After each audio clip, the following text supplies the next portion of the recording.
Já, komið sæl og blessuð. Ég las í vikunni ansi snarpa grein fannst mér eftir Siggu Svanborgar dóttur. Ég held hún sé búsett í Danmörku, ég held ég fer örugglega rétt með það. Sé að læra þar félagsráðgjöf.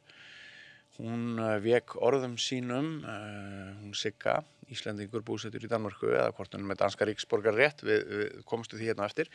En hún vék sem sagt orðum sínum að Sigríði Andersen, dómsmálaráðherra fyrrum og núverandi þingmanni Miðflokksins og var að ræða orðræðu nöfnu sinnar, Sigríðar Andersen, skatta, niðrandi tón skatta. Og mér fannst greinin það áhugaverð að við höfum gert tilraun til þess að ná í Siggu. Ef allt gengur upp þá heyrir hún í mér núna á Zoom í Danmörku. Heyrir í mér, Sigga? Já, ég heyri þér. Ljómandi gott. Geturðu rakið það kannski bara í nokkrum orðum, tekið við af inngangnum mínum? Hvað var það sem að Sigríður Andersen sagði skatta sem að þér líkaði ekki? Það þessi orðræða bara hvernig, við vitum náttúrulega alveg hvernig skattastefna Sjálfstæðisflokksins hefur verið og það þessi orðræða það að þeir sem hafa mest í raun og veru eru að afla verðmæti fyrir þjóðarbúið og þá eiga þeir næstu því að fá verðlaun fyrir það að þeir eiga þá að borga minni skatt. Mér finnst það svo fáránleg sýn á hlutina út af því að það tala það að þess flokkurinn tala mjög mikið það að það er þeirra hvað maður segja að þeir sé að skapa atvinnu og gera gott fyrir samfélagi. Það þarf að verðlauna það einhvern veginn Já, og Sigríður nefndi þarna í þessari ræðu sinni að eini tilgangur skattlagningar væri að afla ríkissjóði tekna. Já, ég hef bara ekki samanlýsi, ég hef einhvern veginn alltaf litið á, ég veit ekki, við höfum talað svo mikið það að börn eru farin að hegða sig miklu verri en gengur og gerist og svo skellum við öllu skuldina á skólana og foreldrana en mín skoðun að þetta byrjar allt hjá fólki sem stjórnar landinu. Fyrirmyndirnar eru pólitíkusnir. Það er þeir sem þurfa að í raun og veru leggja línurnar þegar kemur að siðferði og sanngjarni skiptingu í samfélaginu. Menn laga ekki siðferði með sköttum, sagði Sigríður. Já, ég get ekki sagt einhvern veginn betur bara það að það er bara alrangt hjá henni. Það er bara, við lögum siðferði með því að hlúa vel að þeim sem þurfa á því að halda. Og við gerum það ekki með því að gefa skattaafslátt til þeirra sem mest hafa. Einmitt. Þannig að og það er þessi fókus sem ákveðnir flokkar á Íslandi hafa haft svo mikið á því að þeir sem afla þjóðarbúinu tekna þá að verðlauna þá skilum. Ég skil ekki alveg hvernig hugsunin er. Þetta er eitthvað þetta er sameign okkar allra. Já. Og það er okkar að sjá til þess að því sé deilt út á sanngjarnan hátt og til þeirra sem kunna að fara með það Já, ég hef lifað í nokkra áratugi. Ég hef líka bara rekið mig á það að það er erfiðara að ræða skatta í dag sem mikilvægt jöfnunartæki heldur en það var fyrir 30-40 árum og kannski er bara einhver munur á til dæmis Ísland og Danmörku í þessum efnum. Hvað heldur þið það? Ég er alveg uppveitin í Danmörku og kem til Íslands þegar ég er 15 ára og sem geng alla mína skólagöngu í gagnfræðaskóla eða megnið í Danmörku. Þar alveg þegar ég fer svona ung til Danmörku þá mótast ég að samfélaginu, fólkinu, kúltúrnum, öllu skilurðu. Þegar ég kem heim þegar ég er 15 ára þá upplifði ég mig svona sem outsider skilurðu. Það var svona einhvern veginn, ég fannst ekki fitta inn, mér fannst svo margt einhver norm sem ég kannast ekki við, sko. Og og þess vegna finnst mér svo einhvern veginn mikilvægt að ræða hvað Íslendingar eru raun og veru, þó að við hafum tilheyrt Dönum einhvern tímann, sko. Við svo hrikalega ólík, sko. Miklu meiri einstaklingshyggja hér og miklu svona neikvæðara viðhorf gagnvart jafnaðar hugsuninni? Já, ég held líka, það sem ég hef upplifað allan heima á Íslandi, það er það að við erum svo fámenn, við þekkjumst öll einhvern veginn, meira og minna. Og og það eru tengsl allstaðar. Og það sem ég hef upplifað sjálf, það er það, skilur, að maður er ég hef oft sagt, sko, þú ert ekki metin af velleikum, sko, ef þú hefur ykkur ákveðna menntun eða reynslu eða eitthvað svoleiðis, þá færð ekkert endilega vinnuna, sko. Það er frekar ykkur frendi eða frænka eða einhver vinur eða eitthvað sem tilheyrir þessum flokki sem fær tækifærið. Og að það hafi áhrif á viðhorf okkar til skatta? Algjörlega. Það er bara, ég held að segja ákveðin reiði líka bara í fólki almennt að hvernig skattarnir eru raun og veru þeim er deilt út, sko. Þannig að þar sem það eru ákveðin fyrirtæki og einstaklingar sem fá fleiri tækifæri en almenningur. Já.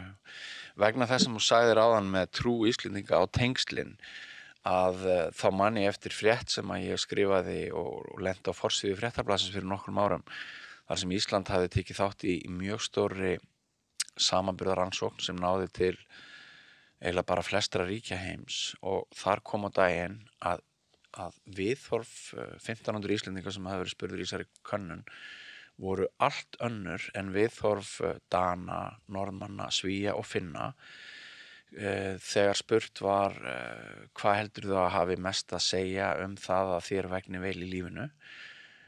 Hin Norðurlöndin, þau töluðu dugnað, áræði, menntun og allt þetta klassíska, en Íslendingar sögðu tengsl, og Íslendingar voru þá á pari með Rússum, alveg sko ótrúlega spiltri þjóð í þessu, og það gengur mjög illa að einhvern veginn koma þessum skilaboðum áleiðis, finnst mér, í þessu íslenska samfélagi, hve einmitt eins og þú ert að nefna, allt snýst meira og minna tengsl. Þetta er svolítið magnað, maður og þetta er alveg þar sem ég hef einmitt orðið vör við, sko. Ég bara nú án atvinnu þegar ég kom frá Íslandi síðast, sagt upp einmitt vegna þess að ég hafi skoðanir og kjarasamningum og annað í vinnunni. Já, bara svo leiðis. Ég hafði skoðanir, skilur, ég hafði alveg bara, ég meina, ég hef svo oft sagt, ég vann sem flugfreyja, sko, og orðin eldri og fann að lesa svona kjarasamningi minn, sko, og fann að miðla honum til yngri þeirra nýju, sko. Hvað ertu að segja? Þá er maður kannski orðin svona, skilur, of dýr starfsmaður, skilur, og þá er maður bara látið fara, sko. Já, bara þannig. Það er bara þannig. En svo kom til Danmerkur og ég hef verið hef fengið öll þau tækifæri sem ég hef falast eftir, skilur. Já. Ég hef unnið bæði sem verkefnastjóri í fangelsinu í Óðinsstaðarast. Já. Og svo hef ég tekið menntun líka sem þolendaraðgerð hjá offerráðgjöfning. Já. Og og er svona að reyna að koma mér í einhver önnur breyta svolítið svona stefnu í lífinu, einhvern veginn að hætta svolítið í ljósmyndunni og þessi svona yfirborðslega. Já. Er að fara svona meira í bara mannúðarmál og miðla minni reynslu og þekkingu til annarra, til þess að einhvern geta hjálpa öðrum. Ég held að það sé bara líka okkar hlutverk allra að við eigum að miðla til hvers annars. Gott hjá þér, en það eru einmitt, sko, ég hef rannsakað þessi mál svolítið og skrifað þetta bækur, og það eru þúsundir Íslendinga landflótta í útlöndum vegna skoðana þeirra. Já. Og bara gaman að ræða við þig þótt sem sagt að gaman í þeim skilningi það áhugavert að þú sért einn þeirra en ef við víkjum aftur aðeins að inntaki greinar þinnar þá sko mín upplifun að viðhorf skatta sé neikvæðara hér á Íslandi heldur en það var áður, kannski það vegna þess að baráttan bjargirnar harðari, ég veit það ekki en sko þú í þínum pistli þá ræðir þú til dæmis vitnar í Grím Grímsson þingmann Viðreisnar segir að hann hafi bent á veiðigjöld snúist líka siðferði og hann segir raun að minna okkur á að þjóðin eigi auðlindirnar hefurðu fylgst með sem sagt málflutningi minni hlutans á Alþingi núna sem vill ekki að veiðigjöld verði hækkuð? Ég hef ekkert fylgst með þeim neitt, ég reynir kannski að fylgjast minnst með svona íslenskri samfélagsræði þannig að það bara triggerar mig pínu sko. Já, ég skil. Og ég veit alveg hvernig einhvern veginn samfélagið hangir saman, þetta allt eins og þú sagðir fyrir, þetta allt tengsl, hver þekki hvern og til dæmis fjölmiðlar. Já. Ég hef aldrei treyst fjölmiðlum, það eru örfáir fjölmiðlar sem ég einhvern veginn og fjölmiðlamenn og konur sem ég hef álít áskiluru. Þetta alltaf einhvern veginn, alltaf verið að koma fréttunum einhvern veginn að vera að gaslýsa fólk svolítið fyrst mér sko. Já, og margir vandamál sem hefur verið alla tíð á Íslandi því að við erum náttúrulega bara höfum verið einangri eyja. Já, og margir fjölmiðlar hér á landi eru svona bara mjög valdsæknir, þeir líta á sig sem framlengingu á valdinu og eru ekki að benda okkur á það sem að þeir þyrftu að vera að tala um. Já, það líka eitt sem við verum að taka inn í dæmi sko, það fjölmiðla fólk. Þetta líka bara venjulegt fólk eins og við. Já. Þetta fólk sem á peninga sko. Mennar þá eigendur fjölmiðlana ekki? Þess vegna erum við að sjá svo mikið að því, það mikið af fjölmiðlafólki sem reynda bara keypt. Já. Við þurfum öll salt í grautinn. Já. Það bara þannig. Og líka eins og ég hef upplifað, sonur minn hefur orðið fyrir einelti og ofbeldi út af því að ég hafði einhverja skoðanir skilurðu. Já, þetta kannast náttúrulega. Ég tala um konur sem ég þekki og sem í Sjálfstæðisflokknum. Hún einhvern veginn, og ég bjó í litlu samfélagi, hún kom því einhvern veginn áleiðis að þau þurftu einhvern veginn að þakka niður í mömmu skilur. Já. Þetta sjáum við allstaðar í öllum litlum samfélagum út allt Ísland og bara í hverfum. Já. Svona funkar þetta. Já. Þetta struktúrin, þetta taktíkin sem hefur verið notið síðustu áratugina. Já. Það einelta svolítið fólk sko og þessu ótti skilur við, þannig ég skil að vissu leyti fjölmiðlafólk sem hafa farið þessa leið Já. Að einhvern veginn láta kaupa sig. Já. Þegar fjárhagur fjölmiðlafólks veikur og þegar sjálfsmynd fjölmiðlunga veik og þegar atvinnuaðstæður eru mjög erfiðar og blaðamennskan kannski það eina sem að fólk kann í þessum tiltekna geira þá býður það ákveðinni hættu heim, ég alveg sammálaður með það. En nú hafa sko ítök valdaflokkana gömlu tveggja, þau hafa náttúrulega minnkað. Sjálfstæðisflokkur og Framsóknarflokkur hafa ekki sama slagkraft og þeir höfðu áður. Heldur að geti ekki orðið bara lífvænlegra fyrir frjálst fólk sem vill rífa kjaft og telur það bara nauðsynlegan hluta af lýðræðinu að rífa kjaft.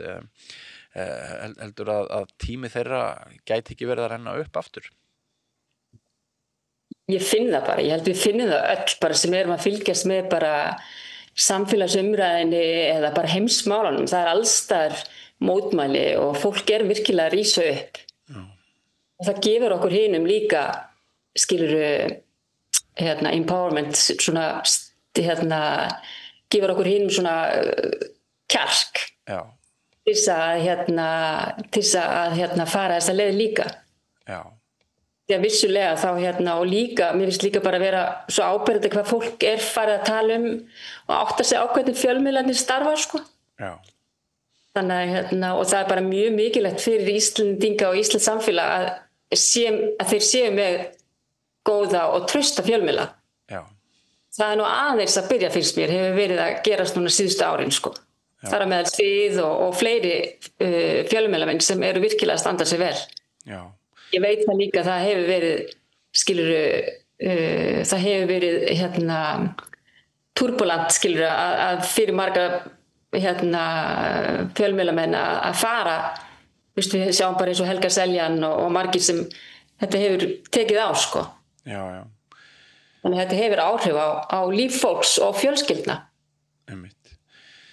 Sko, siðferði, af því að það svolítið svona kjarninn í þinni grein, að við ræðum skatta og jöfnuð og siðferði. Það bara óbúslega erfitt að ræða siðferði í þessu landi.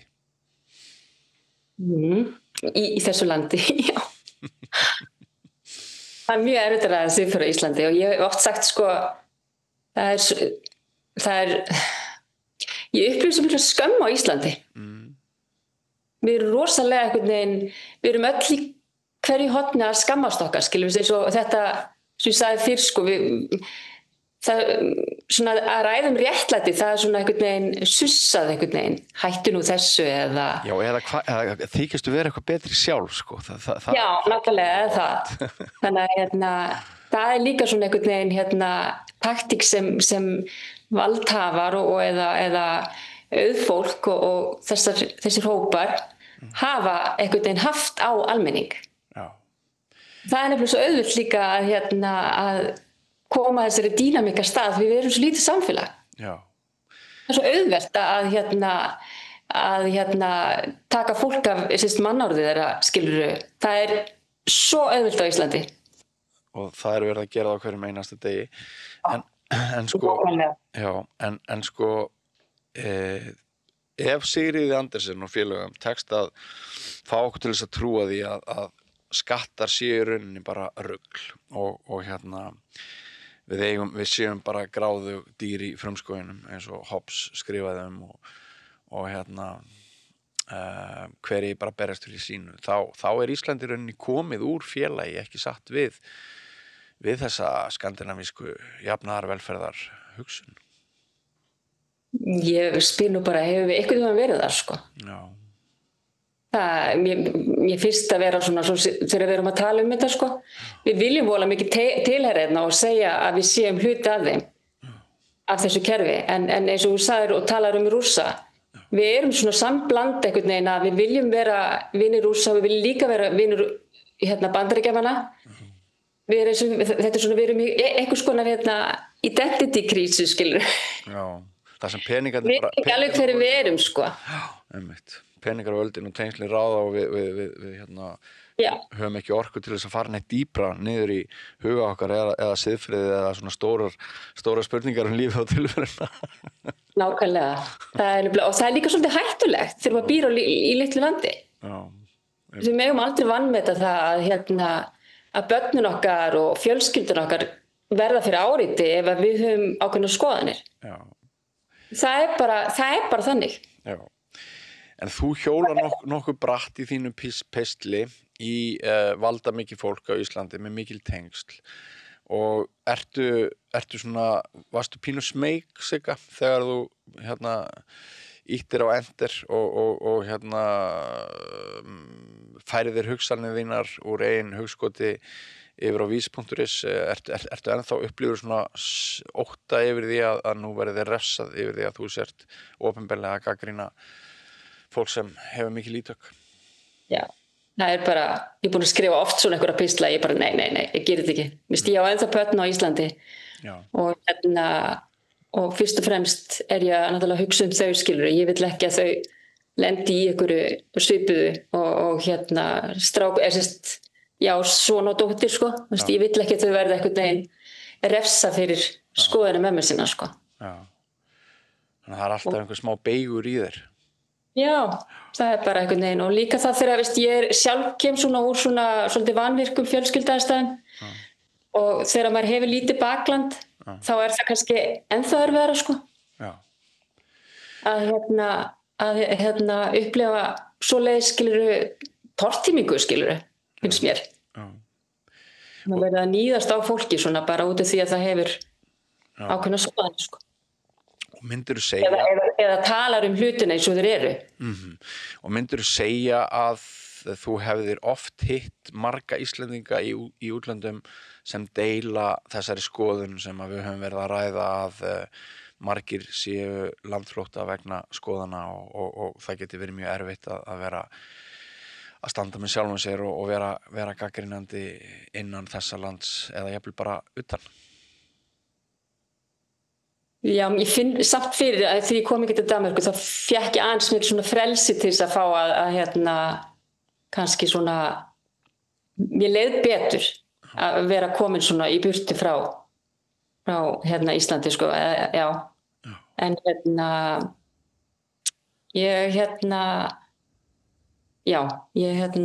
viltu segja spurningun aftur? Ég misti svolítið.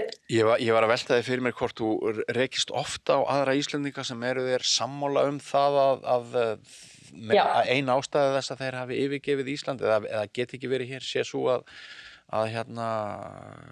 bara menn séu flæmdir burt vegna skoðana? Já, það er sem ég hef rætt við marga Íslendinga og þeir upplifa nákvæmlega sama og mér langar líka að taka það fram ég var með svona pistil fyrir kannski 2-3 ára sem á Facebook og var að bera það saman skiluru með við Íslendinga þá búa 24% Íslendinga eða Íslendingar sem með íslenskt ríkisfang þeir búa erlendis og til viðmiðunar þá er það 8% normanna. Það er nefnilega það. Hlýtur að segja okkur að það sé eitthvað það sé ekki bara vondaveðri, skilur við. Já, einmitt. Og það er það sem þegar maður googlar eða leitar að einhverjum upplýsingum, þá er þetta mjög algengt að fólk tali þetta einmitt að það forðaði sér eiginlega bara undan útskúfun annara út því það hafði sagði sína skoðun eða talaði sannleikan, skilur það er oft eitthvað sem má ekki á Íslandi, það er að tala hlutina eins og þeir eru sko. Ég fjallaði mér svolítið þetta í bókinni Besti vinur aðal, hvað verður hjá þjóð þegar 20.000 innfæddra rekjast til útlanda og að koma inn 20.000 af fólki sem ekki hefur sterka rödd, þá er ég að tala innflytjendur sem náttúrulega að halda uppi öllu kerfinu hardurlegt fólk en þau hafa ekki sterka rödd þú sér þau ekki með mótmælaskilti eða vera að skrifa beittar greinar á Vísi eða í blöðin eða svoleiðis að býður þeirri hættu heima einhvern veginn við verðum alltaf kúðar og kúðari. Já Hver var spurningin? Hún var engin, ég var bara að þetta var komment ég er algjörlega sammála því og þetta er náttúrulega bara rosalega hættuleg í raun og veru hvað maður segja stefna sem þegar fólk sem hefur einmitt enga rödd eða ekki bakland eða stuðning eða neitt að það fer í þessi störf sem eru skilurðu lægst launu, það lætur bjóða sig hvað sem er og það þorir ekki að segja neitt því að þá er því kannski hent úr landi eða reynt að fæla því burt úr landi eða gera þeim bara lífið óbærilegt. Það hlýtur að segja sig sjálf, það hlýtur að vera það sem fólk sem vill ekki missa ákveðið vald gerir. En það svona held ég að þessi algjöru stjórnarskipti sem urðu núna dæmis á Alþingi, ég held að þau hafa verið mikilvæg, ég held að þau hafa verið tímabær, þau leysa ekki allt, þau breyti ekki öllu en þau eru góð byrjun og það er svona hér á landi þá eru margir sem að finnst svona eins og ákveðin klakabönd sé á þiðna og það sé svona sé að myndast aðeins meira súrefni til þess að fá heilbrigðar umræðu einmitt þá hluti sem þú ert að skrifa eins og siðferði og jöfnuð og félagslega skyldur og allt það sem að Danir Dönum finnst eðlilegt að ræða en á hér svolítið undir högg að segja. Já, þetta er bara akkurat það sem ég finn líka. Það gleður mig alveg, mér finnst það mjög gott að heyra að það eru fleiri og fleiri sem hvað maður segja, þora að tjá sig eða læka færsluna þína eða eitthvað slags. Það er líka hættulegt að læka færslur hjá einhverju sem hefur skoðanir Jú. Það einmitt kafli það líka í fyrrnefndri bók að hérna, menn eru teknir á teppið fyrir að læka umtilda færslur á vinnustöðum. Já, þetta skelfilegt. Þetta rosaleg kúgun. Já. Að einhverju örfáir einstaklingar sem hafa haft vald og fjármagn og safnað sér meira og meira þeir verða svo valdamiklir sko, að þeir geta bara einhvern veginn kúa fólk með þessum hætti og mér finnst einhvern veginn á það sem ég upplifi heima á Íslandi og hérna út í heimi, það eru allir að rísa upp. Já, frábært. Mér finnst það bara, það sem þarf. Þess að einhverja breytingar. Og mér finnst líka rosalega mikilvægt að ég orðin svolítið þreytt á þessu sambandi pólitíkina sko. Já. Þetta fólk sem situr inn á þingi og situr í stjórnmálum, situr í einhverjum valdastörfum, þetta allt saman fólk, ekki almenningur.